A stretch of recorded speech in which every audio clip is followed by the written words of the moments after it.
amables oyentes. Buscando información en la red acerca de la verdad de la Guerra del Pacífico, que aparentemente se dio entre Chile y Perú, nos encontramos con un excelente blog de Alfonso Uroncle Carreón, quien con información de credibilidad, escribe el siguiente artículo, que espero les sea de utilidad. Recordemos: un país que olvida su historia, está condenado a repetirlo. Bueno, comenzaremos con una cita. Chile jamás habría entrado una sola pulgada dentro de la guerra, si no hubiera sido por el respaldo del capital inglés, agregando: era un completo error hablar de dicho conflicto como de una guerra entre Chile y Perú. Es una guerra de Inglaterra contra el Perú, con Chile como instrumento. Asumo la responsabilidad de esta afirmación.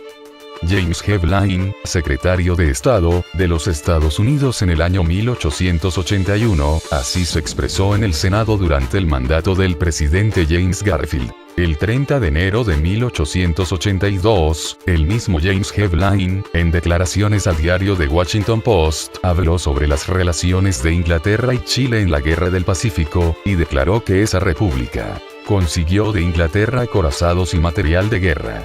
Los soldados chilenos marcharon hacia el Perú con uniforme de tela inglesa, con fusiles ingleses sobre sus hombros. La simpatía inglesa respaldó a Chile en su conquista, y los intereses comerciales ingleses reciben un tremendo impulso del engrandecimiento de Chile.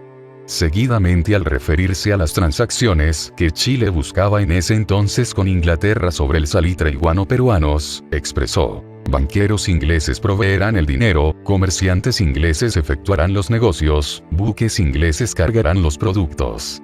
Más de 800 barcos están implicados en este negocio. La guerra contra el Perú ha sido hecha en pro de los mismos intereses que Clive y Astin tuvieron en la India, los cuales mediante el engaño, abuso, prepotencia y brutalidad dominaron y monopolizaron la India con el consumo del opio y lo sumieron en una profunda depresión económica moral. Como segundo punto, tocaremos la importancia del salitre para los intereses comerciales de Inglaterra. Cuando surgió la riqueza del guano, los comerciantes ingleses procuraron tener el control de esa riqueza, y en mucho lo consiguieron a través de los consignatarios y bonistas. Por eso se disgustaron cuando el Perú suscribió un acuerdo con el francés Dreyfus, pues este acuerdo con los franceses significaba una pérdida en las utilidades del gobierno inglés.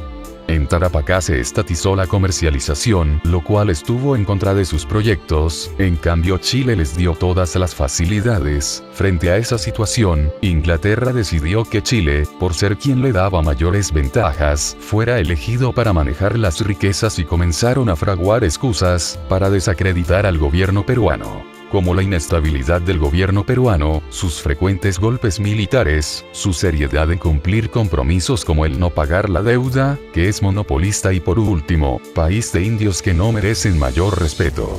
Se debe tener presente la coincidencia de fechas. El Perú firmó el convenio el 5 de julio de 1869, teniendo como ministro de Hacienda a Pierola, que negoció con el francés Dreyfus, y 1871, cuando se abren los recursos, astilleros y arsenales ingleses al servicio de Chile. El intervalo fue el tiempo que demandó la negociación para aniquilar al Perú. En ese mundo industrial de creciente mercado interno y exportación, los nitratos comenzaron a crecer en importancia al incrementar el conocimiento de la química aplicada, que les permitió obtener ácido nítrico del salitre, el cual a su vez fue utilizado en la preparación de explosivos, en especial el glicerol trinitrato, más conocido como TNT, o nitroglicerina, y con ella la preparación de dinamita, y que durante muchas décadas fue el más poderoso explosivo, y el control de su producción brindaba increíbles utilidades. Otras derivaciones fueron los nitrobencenes o anilinas, lo cual revolucionó la industria textil, de la cual Inglaterra era el más grande productor mundial, sin mencionar las propiedades de oxidador de metales, como base a la preparación del látex, y es origen de los plásticos. Igualmente se inició la industria químico-farmacéutica con la serie de productos nitrogenados, así como el inicio de los productos nitroalifáticos que dieron lugar a los solventes. Esa industria química inglesa tuvo como principal abastecedor, desde fines del siglo XVIII, a los yacimientos de caliche que descubrieron y explotaron en la India, pero dichas salitreras no fueron de mayor cuantía y rápidamente comenzaron a agotarse, llevando a una disminución y casi paralización de esa creciente industria. Por eso, cuando llegó la noticia que en Perú y Bolivia habían descubierto gigantescos depósitos, los ingleses decidieron inmediatamente hacer los suyos, que para eso eran los dueños del mundo, y al colocarse el Perú en posición nacionalista en defensa de sus riquezas, fue cuando el Consejo Económico de Comerciantes y Banqueros decidieron la guerra y derrota del Perú, ya que Chile se prestaba a cualquier maniobra por dolosa que fuera. Ahora, hablaremos del compromiso de Inglaterra con Chile, y las nuevas proyecciones económicas de los ingleses. Una vez comprometida Inglaterra en la guerra contra el Perú, brindó a Chile toda clase de ayudas, abiertas unas, encubiertas las otras. Lo que buscó fue la seguridad de las utilidades de los inversionistas ingleses. Por eso, cuando el Perú entra en negociaciones con Turquía para adquirir el Telbolén, acorazado de magnífica calidad, y avanzadas las negociaciones a través de un banquero griego, un marino inglés al servicio de Turquía, Hobart Baja, inmediatamente hizo un obsequio de más de 3.000 libras de oro al sultán, y logró influenciarlo para que la operación de venta quedara sin efecto, con el pretexto de que el país no se viera privado de una de sus mejores unidades navales. La situación fluctuante de utilidades o pérdidas por el Banco de Londres, México y Sudamérica, que fue una entidad financiera inglesa, a partir de 1868, fue otro elemento decisivo para la guerra. El banco había gozado de prosperidad y bonanza, y sus accionistas en Inglaterra cobraban anualmente magníficos dividendos, pero la política nacionalista del gobierno peruano de Balta, orientada al desarrollo nacional mediante la construcción de ferrocarriles de penetración en especial de Lima a Huancayo, y de Mollendo y Arequipa a Cusco y Puno, determinaron cuantiosos préstamos que se pagaban con las riquezas del guano, y el negocio del banco floreció hasta que se firmó el contrato con los franceses a cargo de Dreyfus como único agente para la venta del guano en Europa, lo cual alteró la situación, ya que con este convenio se perdían las utilidades procedentes del guano peruano, obligando a los directores del banco a buscar nuevas fuentes de ingresos y compensasen las pérdidas de la sucursal peruana, lo cual los lleva a la apertura de una sucursal en Iquique de Chile en el año 1872, y aprovechar la creciente exportación de salitre que se embarcaba por ese puerto.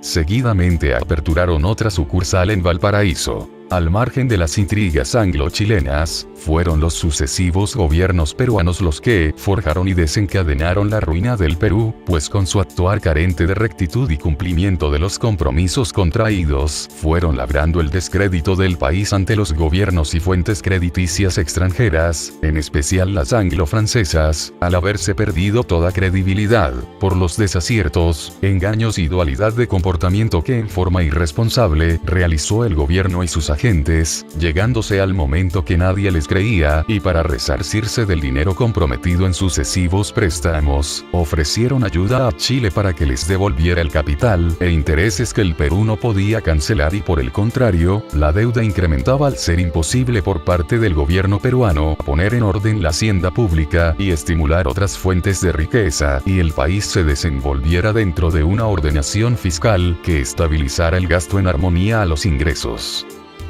Finalmente, nos toca hablar sobre el inicio de la guerra, postura inglesa y nueva fuente de riqueza para el gobierno inglés. Al comienzo de la guerra y cuando Chile capturó Tarapacá, los capitalistas ingleses, mostrando su buena fe al triunfador, le vendió uno de sus barcos cisternas y a los otros integrantes de la flota los colocó a su disposición.